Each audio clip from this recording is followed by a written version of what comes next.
Hello friends, जय हिंद, नमस्ते, केम छो and welcome back to my YouTube channel ड्रीमेम्स। सो फ्रेंड्स, फाइनली अब हमारा नॉट सेट 4 हो गया है एंड आई होप आप सबका एग्ज़ाम अच्छा गया होगा। वैसे मेरा एग्ज़ाम कैसा गया एंड मैंने कितने क्वेश्चन अटेम्प्ट किए हैं ये मैं आपको वीडियो के एंड में ज़रूर बताऊंगी। सो तब तक बने रहिए वीडियो के एंड तक। एंड आपका एग्ज़ाम कैसा गया, आपने कितने क्वेश्चंस अटेम्प्ट किए, ये मुझे कमेंट करके ज़रूर बताना। वैसे मैंने ये वीडियो मेमोरी बेस्ड क्वेश्चन पे बनाया है, जितना मुझे याद है उतने क्वेश्चन कवर करने की कोशिश की है मैंने।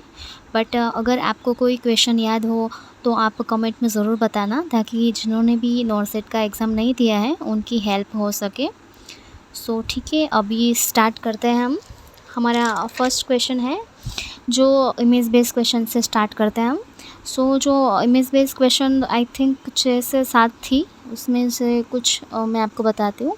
तो इसमें फर्स्ट थी नॉन रीब्रीदर मास्क दिया हुआ था इमेज बेस पे, और उसको हमें बताना था कि ये कौन सा मास्क है। एंड सेकंड प्लूरल इन्फ्यूज़न की इमेज दी हुई थी, सो उसको भी हमें बताना था। एंड थर्ड इंडिगो पे इमेज दी हुई थी, सो उसका भी हमें राइट आंसर देना था। वैसे इमेज बेस्ड क्वेश्चन जो जितने भी थे वो मतलब बहुत अच्छे क्वेश्चन थे, उनका आप आसानी से आंसर दे सकते हो। ऐसे ही क्वेश्चन थे सारे के सारे। एंड अभी जो नेक्स्ट क्वेश्चन है वो है एक थायरॉयड रिट्रैक्टर जो होता है ना, उस पे इमेज थी। मतलब उसका कहाँ पे यूज़ होता है ऐसे, तो वो हमें यूज़ करते हैं थायरॉयडेक्टोमी में। एंड नेक्स्ट एक इमेज थी आर्टेरियल फ्लटर पे, एक इमेज थी, वो भी सबको ही मालूम होगा, सबने आई थिंक राइट ही किया होगा वो। एंड नेक्स्ट जो था वो था what is the normal blood pressure in a adult. So ये भी सबको पता है, 120/80। सो ये आंसर था उसका। And next question is position after liver biopsy. उसमें बहुत सारे ऑप्शन थे, लेकिन सबको पता है ये कि उसका आंसर राइट लेटरल पोजीशन आती है। And next question is fluid of choice in a burn patient, जो भी मतलब बहुत इजी था, तो सबको पता है RL आता है उसका आंसर। एंड नेक्स्ट क्वेश्चन था new name of Chhatrapati Sambhaji, उनका जो न्यू नेम हुआ है उनके बारे में बताना था, जो कि है औरंगाबाद। सो आई होप कि ये जीके का क्वेश्चन था, सबने सही किया होगा, क्योंकि जितने भी मुझे याद है ना वो सारे इजी क्वेश्चन हैं जो याद रहे, वरना टफ़ भी सब बहुत सारे क्वेश्चन थे, वो तो इतने याद नहीं रहे, पर जितने याद है वो मैं आपको बताती हूँ। एंड नेक्स्ट है which poisoning gastric lavage is contraindicated. So उसमें आता है kerosene poisoning. And next question is what is the double depression.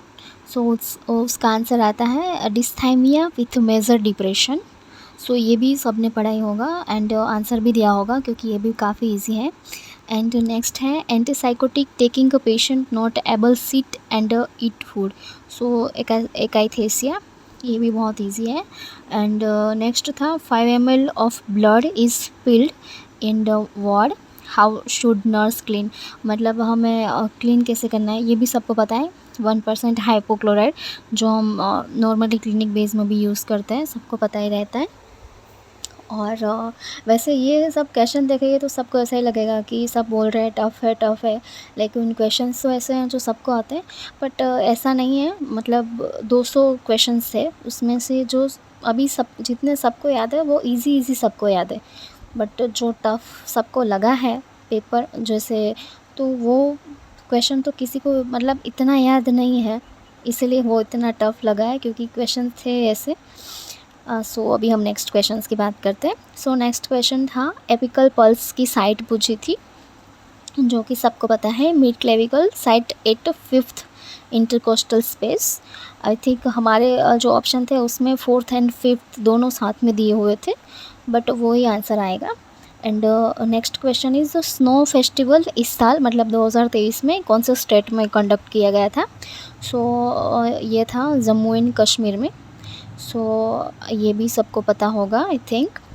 And next question is all are element of hand washing except, मतलब 3 option दिए थे, उसमें से एक नहीं था। उसमें था बिफोर पेशेंट सराउंडिंग, टच तो आफ्टर आता है, बिफोर तो नहीं आता, इसलिए ये एक्सेप्ट में इसका आंसर ये आता है।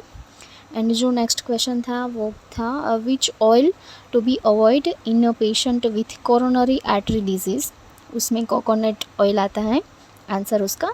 Next is a polyuria condition come except, so उसमें बहुत सारे ऑप्शन थे, मतलब 4 ही ऑप्शन थे, बहुत सारे क्या यार, 4 ही ऑप्शन थे। उसमें से जो आंसर है वो है acute glomerulonephritis. Next question is blood transfusion complication, so ये तो सबने मुझे लगता है आँख बंद करके राइट कर दिया होगा, क्योंकि सबको पता है ऐसा क्वेश्चन आता है कॉम्प्लिकेशन पे। तो स्टॉप द इन्फ्यूज़न करना होता है एंड ट्यूब को रिमूव करना होता है।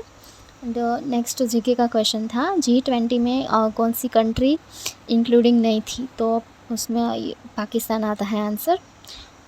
And next is barium enema prescribed drug, तो मतलब बेरियम एनिमा देने के बाद तो क्या देना होता है, तो उसमें लेक्सेटिव देना होता है। And next is WHO surgical septic checklist include except, so ये बहुत अच्छा क्वेश्चन है जो हर साल PYQ में देखने को मिलता है। उसका आंसर था टाइम इन, जो कि नहीं आता है सर्जिकल सेप्टिक चेकलिस्ट में। Next question is inferior epigastric artery is branch of, so ये ब्रांच है एक्सटर्नल इलियाक आर्टरी की। Next question is oxygen saturation maintain in a newborn, so जिसने भी NICU में वर्क किया है उनको पता होगा, और जिन्होंने थियरी पढ़ी होगी उनको भी पता होगा कि 91 to 95% होता है सेचुरेशन ऑक्सीजन का। Next is Kubler Ross according what stage patient sad and depression about loss of person, so इसका आंसर आता है depression. Next question is when teaching a mother of a 4-month-old with diarrhea about the importance of preventing dehydration, the nurse would inform the mother about the importance of feeding her child. So patient मतलब child है, उनको diarrhoea का problem है, so उसमें हमें soya based lactose free formula देना होता है फीडिंग के लिए।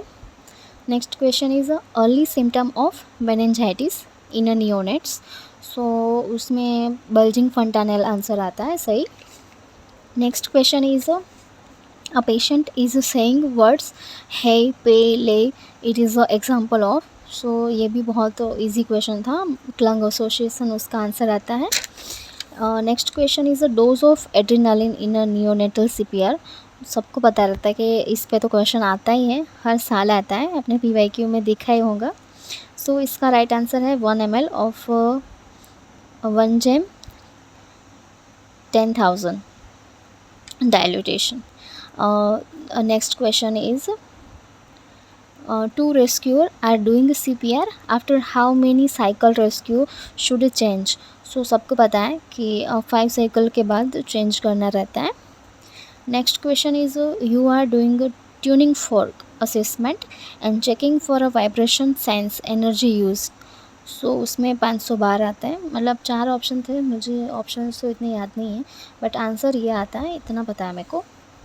एंड नेक्स्ट GTPL पे आंसर मतलब क्वेश्चन था जो मतलब सबको आता ही होगा ये, क्योंकि बहुत इजी है ये कैलकुलेट करना। सो क्वेश्चन कुछ इस तरह से था, pregnant female come in OPD for a first antenatal visit at 10 weeks. She has a 2 live child, one delivered at 39 weeks and one at 36 week. सो उसका हमें GTPL स्कोर बताना था, तो उसमें आता है G3T1 P1 A0 L2। And next question is haemorrhoid confirmatory test, so उसमें answer आता है digital rectal examination. Next question is suture needle use for drain tube fixing, so उसमें रिवर्स कटिंग नीडल यूज़ होती है। And next question is a standard deviation for underweight, तो उसमें 2 standard deviation आता है answer. Next question is if administration of digoxin and frusemide IV, so उसमें कौन सा लेवल चेक करना रहता है, वो ऐसे क्वेश्चन था कुछ, तो उसमें पोटेशियम का लेवल चेक करना रहता है। Next question is alcohol withdrawal most common sign, so ये सबको पता है कि ट्रेमर्स आते हैं ऐसे ऐसे पेशेंट्स को। Next question is C for spinal injury priority management. उसमें आंसर आता है स्टेबलाइजेशन एंड एरवे मैनेजमेंट करना होता है हमें। Next question is hyperkalaemia treatment given except. So उसमें स्पायरोलेक्टोन आंसर आता है।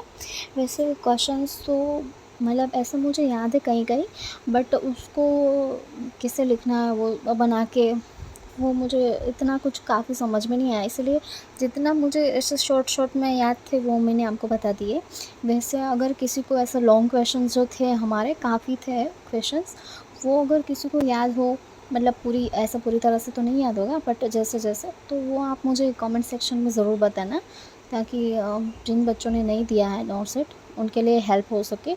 सो जैसे सब बात कर रहे हैं अभी कि सितंबर में एग्ज़ाम आने वाला है नोट सेट 5, सो उनकी हेल्प हो जाएगी। सो मुझे ज़रूर बताना अगर किसी को कोई क्वेश्चन याद हो तो।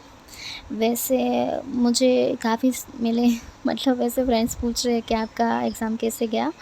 सो फ्रेंड्स मैं आपसे सच्ची बताऊंगी, मैं ऐसे झूठ मूठ का नहीं बोलूँगी कि मेरा तो ऐसा गया वैसा गया। वैसे जब मैं मेरे एग्ज़ाम सेंटर में पहुंची और बैठी तो मुझे पूरा पेपर इतना कन्फ्यूज़न वाला लगा, इतना टफ़ लगा, एंड मुझे मतलब इतनी टाइम की कमी लगी पता नहीं क्यों। बट जैसे ही मैं वहाँ से रूम पर आई और मैंने पेपर सॉल्व किया, मुझे लगा कि यार इतना इजी क्वेश्चंस थे, थोड़ा घुमा के पूछे थे, थोड़ा और ध्यान दे देती शांत रह के तो शायद ज़्यादा अटेम्प्ट कर पाती। बट देखते हैं अभी आगे क्या होता है। वैसे मैंने 168 अटेम्प्ट किया है। आप लोगों का कैसा गया क्वेश्चन, मतलब पेपर कैसा गया, एंड आपने कितने अटेम्प्ट किए ये मुझे ज़रूर कमेंट में बताना। वैसे मतलब इतना स्ट्रेस लेने की बात नहीं है अगर किसी का मेरे जैसा एग्ज़ाम गया है, मतलब थोड़ा टफ़ लगा है, फिर टाइम नहीं मैनेज कर पाए आप, क्योंकि बहुत लेंदी पेपर था। जैसे मुझे लगा है काफ़ी को भी लगा होगा शायद। सो जिनको भी ऐसा लगा है कि लेंदी था, टाइम पे नहीं ख़त्म कर पाए, सो कोई बात नहीं, इतना स्ट्रेस लेने की कोई ज़रूरत नहीं है, क्योंकि इतने कम टाइम था हमारे पास और इतने में हमसे जो हो सकता था उतना सारा प्रिपरेशन किया है। वैसे ये एक एग्ज़ाम ही तो था, अभी इतना भी ऐसे मैडनेस नहीं दिमाग में रखना है कि हम पागल ही हो जाए अभी कि क्या होगा जो होगा वो देखा जाएगा। ठीक है फ्रेंड्स, सो मिलते हैं मेरे नेक्स्ट वीडियो में। तब तक आप अपना ध्यान रखना एंड स्ट्रेस कम लेना। ऐसा भी नहीं है कि अभी कितने टाइम से पढ़ रहे थे तो अभी थोड़ा रिलैक्स हो जाओ जब तक रिज़ल्ट नहीं आता, क्या पता सिलेक्शन हो जाए। मतलब जिनका तो बहुत अच्छा गया उनका तो चांस है ही आ जाने का। सो कोई बात नहीं, आप स्ट्रेस फ्री रहिए, अपना ख्याल रखिए, एंड मिलते हैं मेरे नेक्स्ट वीडियो में। तब तक मेरे वीडियो को लाइक शेयर एंड सब्सक्राइब ज़रूर करना। Bye bye, take care and thanks for watching.